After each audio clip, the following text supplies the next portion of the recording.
seen any of those heroes brought to the jungle. Let's see, Chiku's on the Lunox, so he's gonna go with gold lane. Yeah. Orme's on the... Huh? Okay. Welcome, boys and girls, to game number 1 in this best of 5. It's gonna be Evos SG up against the classic TODAK on the red. Oh, it's Chiku definitely on the jungle Lunox? I told you, man. I said, I don't want to live in this reality. I've seen this in a lot of YouTube videos. What universe are we in? We have... TODAK, they have been watching a lot of TikTok videos, man. It's just way too much stuff. Man. But, okay, I've seen it before. It is very quick when it comes to taking the jungle, but it has been a long time.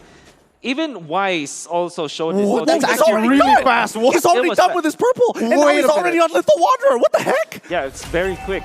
All right, did they just crack? Did they just make a new meta here? This is insane. TODAK already with the lead in the early stages, and oh my, I'm speechless right now. I am just as speechless as you are here. And let's look at the priorities in the lanes. Gear's already matching up with 4 Maze. Moon has to deal with Sayla, but has basically no mid pressure without Yums to make the play. And you can see JPL just playing towards that top side. Now, Wolf, explain to us, what else does this Lunox jungle actually bring to the table? All right, the only problem you have with the Lunox is that you don't have Flicker, but otherwise it has very quick farmings, all right? You get your Claw of Destiny so quickly, then eventually you get your Truncheon or maybe your Holy Crystal, and you just run at your opponents. It's just way too quick. And the turtle, it's also going to go down so fast. If you just blink, it will be melted because of the Chaos Assault.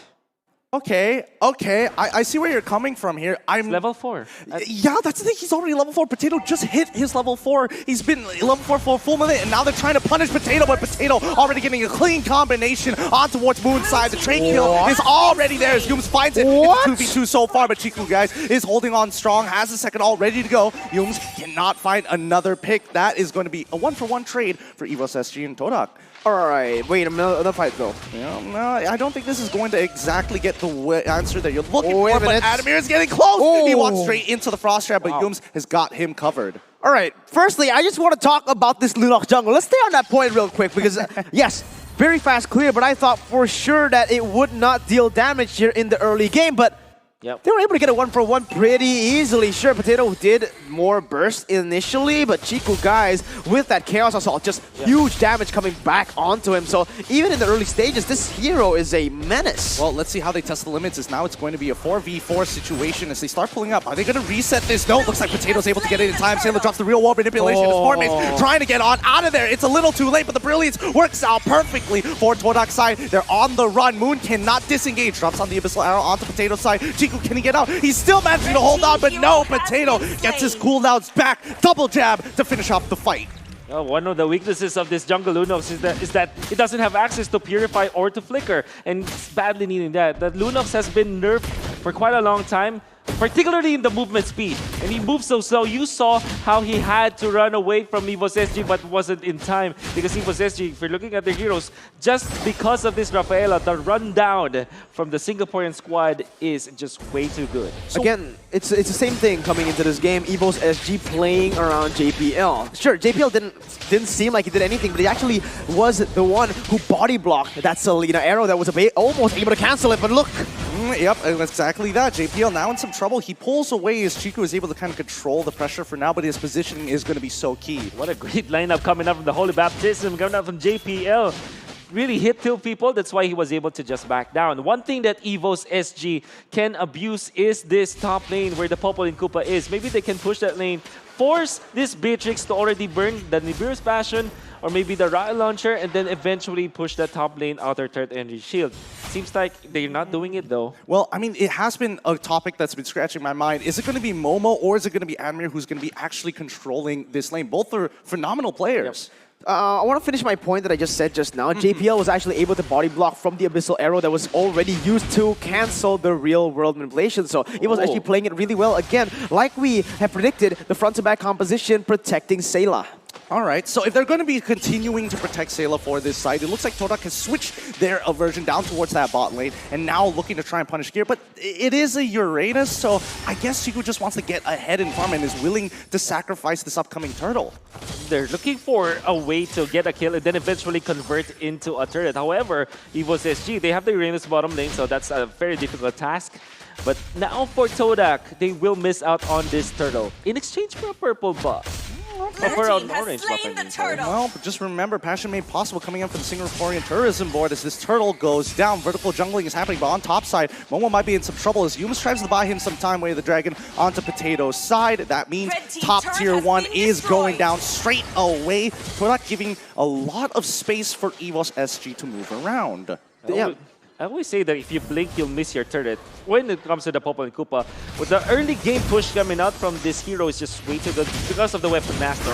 Just speaking of which, JPL already being taken out as the real war manipulation will take out Chiku in the process. Potato gonna continue his onslaught, but here comes Moon in the back line to stop it a little late, but Popol and Koopa will not let him get away. Play for Sayla and you'll get the victory. This front-to-back composition is working wonders again because TODAK, they want to go in, but they simply cannot with the damage and that peel of Evos SG. Look at how they're able to siege these turrets as well. They're actually zoning away the members with the pressure from Potato and that damage from that Popol. Oh man, it's rough, but you can tell Evos SG going to be playing towards Adamir's lane for as much as they can. Their next plan, I'm guessing, is going to be that lane swap we always see from them. Yep, and it will just make total sense. I mean, if you're looking at the bottom lane, only the Esmeralda is there. For sure, there will be wave clear, but if he is under the attack of this Adamir, Popol, and Koopa, he's gonna melt. You saw that this turret in the mid lane went down to 40% HP in a matter of 5 seconds. Oh, they finally catch Bennett straight into the Abyssal Arrow. So good! Yum's trying to get out of there, but the real wall manipulation keeps him in check.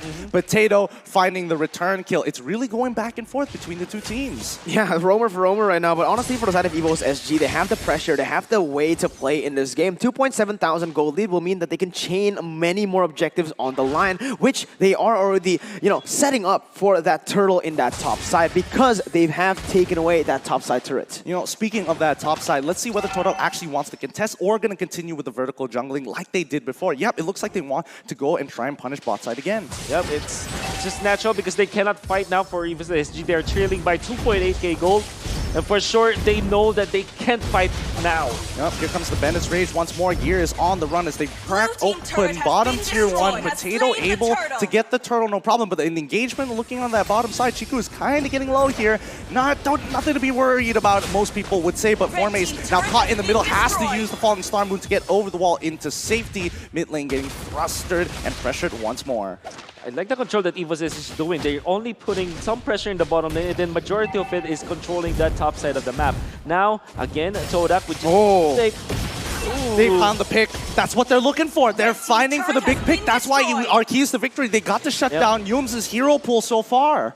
This is what TODAK wants to do with the composition. Go for picks, and that's exactly what they're doing right now with Chiku going in with Yums. No, are they actually going to get him? She's got the flicker. Here comes the real world manipulation. The Brilliance is going to come out in time, but he quickly goes into Chaos Assault right into a stun. Adamir playing it well.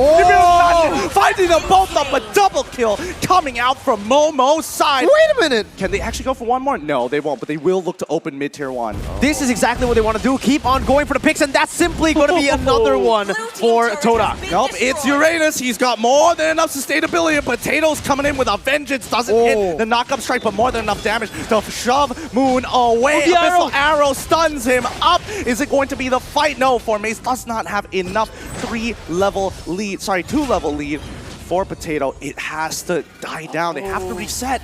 That's gonna hurt Evos SG. They always wanna go for the objectives, so they really wanted to push that mid lane. However, TODAK getting the turnaround fight because of Moon's the Beer's Passion, as well as just the raw damage coming out from the Beatrix. And on top of that, the arrow coming out from Moon, coming in clutch. That's why they were able to push in the mid lane. And now they have just cut the deficit. It's almost even when it comes to the economy. Well, I think they need to look for more here, and that's what they're looking for with Moon. Are they going to get this catch? Is this a potential bait? TODAK just waiting in the bushes. Looks like they back away. Yeah, Evos SG right now, they are actually caught in quite a bit of a tough piece. Oh, wait a minute.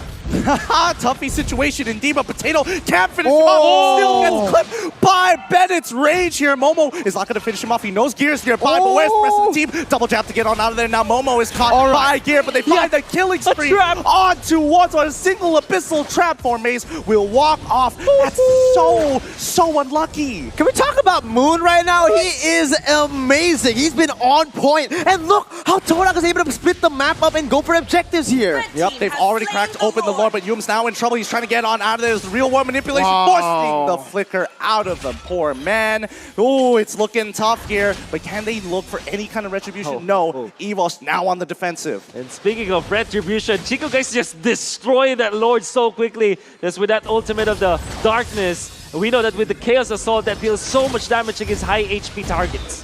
Formaze has to get on out of there once again. It looks like he can't look for that engagement, but so far Lord has kind of spawned, and now TODAK can get on the offensive, but a lot of their members, they've got to be very, very careful. Evos has more than enough damage to take him out. It's going to be a contestation so far, but Yum's taking a good brunt of that damage first before Momo is going to be clearing these waves. Gear taking so much more damage than you would have expected.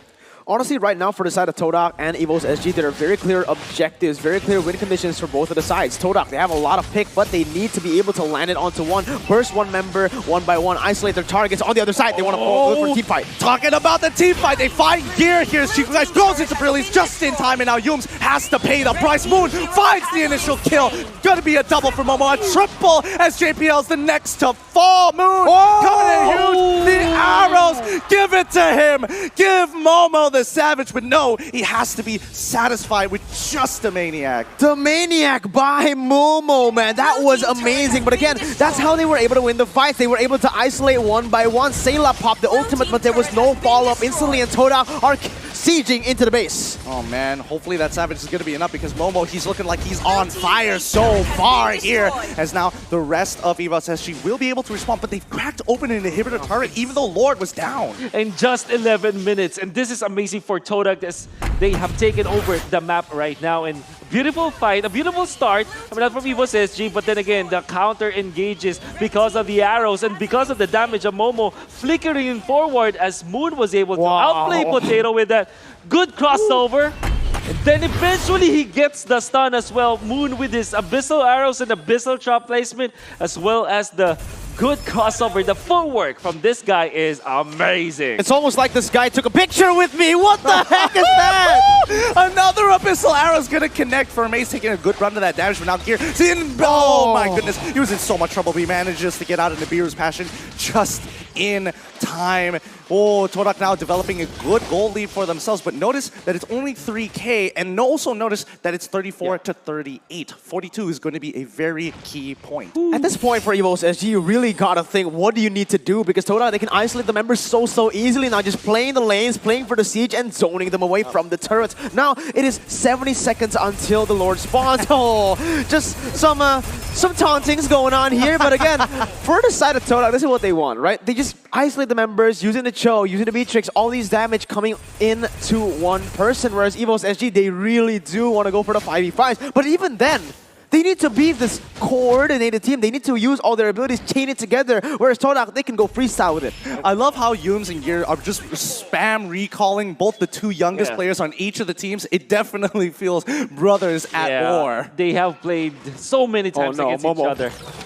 Wait, hold on. No. It looks like it's going to be A-OK for now, but they're slowly walking up here as, this is getting a very awkward position for Evos SG, and they're realizing they're losing control over the map. They have to start exerting pressure. You got to take a look. When we're talking about pressure, you have to talk about that abyssal trap. That's just been so annoying. The placement of this abyssal trap for Moon is just immaculate. You can see, where is he placing it? He's always placing it in these choke points where they want to fall back to when they are in a tough situation, in that top side and the bottom side. This is the entrance to the jungle. This is where they are going to be able to get some vision on the map when they don't have any pressure there.